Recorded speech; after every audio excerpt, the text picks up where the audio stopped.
سب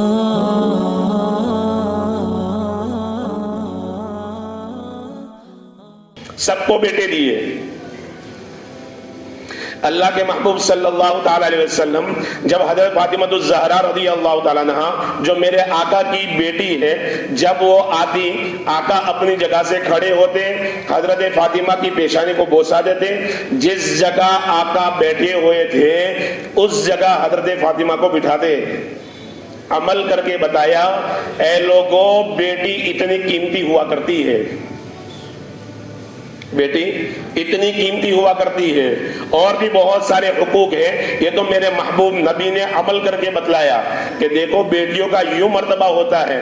رشتہ آیا ہے حضرت علی کی طرف سے، آقا صلی اللہ علیہ وسلم اپنی لاڈلی بیٹی حضرت فاطمہ الزہرا رضی اللہ تعالیٰ عنہا سے پوچھنے کے لیے گئے، علی رک جاؤ میں اپنی بیٹی سے مشورہ کر کے آؤں. جب بیٹی سے مشورہ کیا تو حضرت فاطمہ رونے لگی. آقا میرے ابا جان یہ باتیں تو مائیں اپنی بیٹی سے پوچھا کرتی ہیں، آپ ابا ہو کر میرا اتنا خیال رکھتے ہیں. بہرحال میرے محترم دوستو بزرگوں، اسلام نے عورت کو حقوق دیے، زندہ رہنے کا حق دیا. قرآن کریم میں اللہ رب العزت نے وہ آیت نازل فرمائی کہ دیکھو اگر تم نے ایسی کوئی غلطی کی، وہ دور جاہلیت میں بچی پیدا ہوتی تھی پھر دفن کر دیا جاتا تھا. آج ٹیکنالوجی آگے بڑھ گئی، اب بچہ پیٹ کے اندر ہے، پتا چلا بیٹی ہے تو اس کو گرا دیا جاتا ہے. یہ بھی بچی کو زندہ دفن کرنے کے حکم میں ہے. ویسا ہی گناہ ہوگا جیسا بچی کو زندہ دفن کرنے پر گناہ ہوتا ہے. قرآن کریم میں اللہ پاک فرماتے ہیں وَإِذَا الْمَوْءُودَةُ سُئِلَتْ بِأَيِّ ذَنبٍ قُتِلَتْ، کل قیامت کے دن زندہ درگور کی جانے والی بچی سے اللہ پوچھیں گے کس جرم کے پاداش میں تجھے زندہ دفن کیا گیا تھا. بہرحال میرے محترم دوستو بزرگوں، ہمیں اسلام کی حقانیت کو سمجھنے کی ضرورت ہے. ہمارا مذہب بڑا پیارا ہے، بڑا نرالا ہے، اس کے اصول بڑے پیارے ہیں، ہر ایک کو حق دیا گیا ہے. ہماری عورت کسی بھی روپ میں منحوس نہیں ہے کہ بیٹی پیدا ہو گئی اب بوجھ بن گئی، کہ نانا بوجھ نہیں ہے. ایک صحابی رضی اللہ تعالیٰ عنہ حضرت نبی پاک صلی اللہ تعالیٰ علیہ وسلم کی خدمت میں آئے، ایمان لائے. ایمان لانے کے بعد آقا سے فرمایا پیارے آقا میرے لیے دعا فرمائے، اللہ میرے سارے گناہوں کو معاف فرما دے. آقا نے فرمایا میرے پیارے صحابی کیا تُو نے سنا نہیں ہے اسلام لانے کی وجہ سے اسلام سے پہلے کے سارے گناہ اللہ معاف فرما دیتے ہیں. انہوں نے عرض کیا میرے آقا ایک گناہ ہے، دل ابھی بھی یہ کہہ رہا ہے وہ گناہ معاف نہیں ہو سکتا، لہذا آپ میرے لیے دعا فرمائیں. اللہ کے حبیب صلی اللہ علیہ وسلم نے فرمایا شرک جیسا سنگین گناہ اللہ معاف کر دیتا ہے، اس کے مقابلے میں کوئی گناہ نہیں ہے. کون سا گناہ ہے جو تجھے اندر اندر کھائے جا رہا ہے؟ تو اس صحابی نے عرض کیا اے اللہ کے حبیب صلی اللہ علیہ وسلم میرے گھر میں بچی پیدا ہوئی، میں سفر پر تھا، میں نے اپنی بیوی کو کہا تھا جب لڑکی پیدا ہو تو اس کو دفن کر دینا، لڑکا ہو تو اس کی تربیت کرنا اور اس کی پرورش کرنا. اللہ کی شان کہ اللہ نے مجھے بیٹی دی. میری بیوی نے خوف کے مارے پڑوس میں دے دی.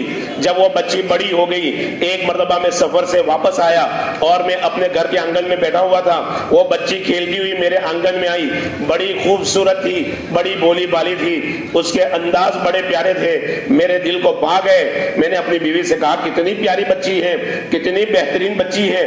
جب یہ جملے کہے تو بیوی نے دیکھا کہ اس کے دل میں رحم آ گیا ہے، محبت آ گئی ہے.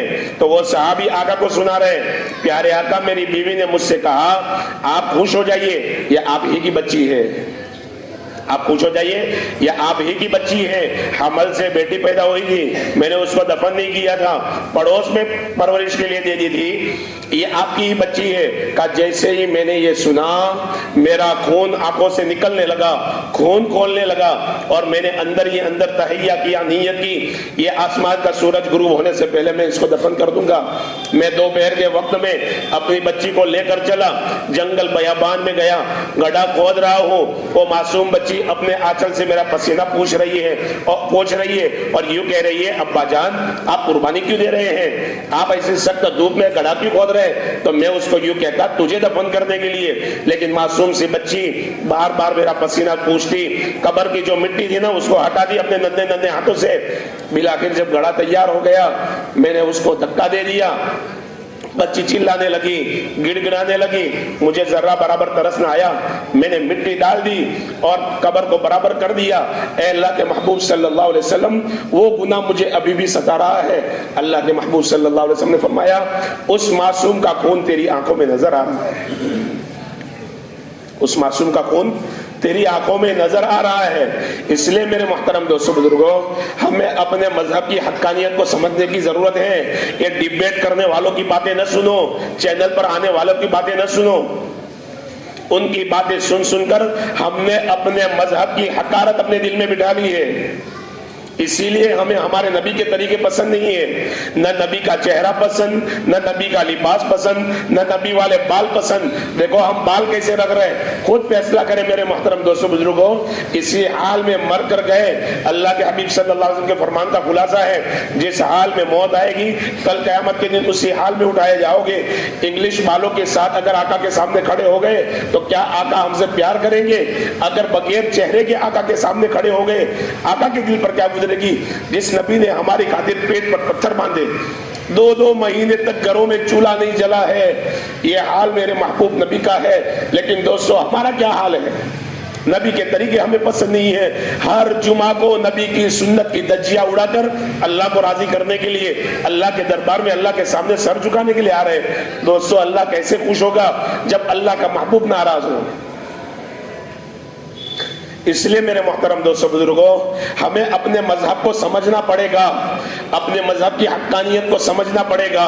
دوسرے مذہبوں کو جب پڑھیں گے یا سنیں گے تب سمجھ میں آئے گا ہمارا مذہب کتنا پاکیزہ ہے, ہمارے مذہب نے ہمیں کیا دیا ہے, ہمیں کیا دیا ہے.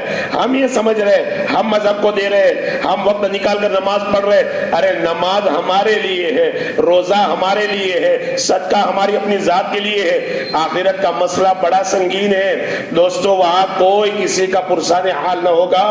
اگر نبی نے بھی دامن جھاڑ لیا اور نبی نے بھی اپنا رخ پھیر لیا تو کہاں جاؤ گے؟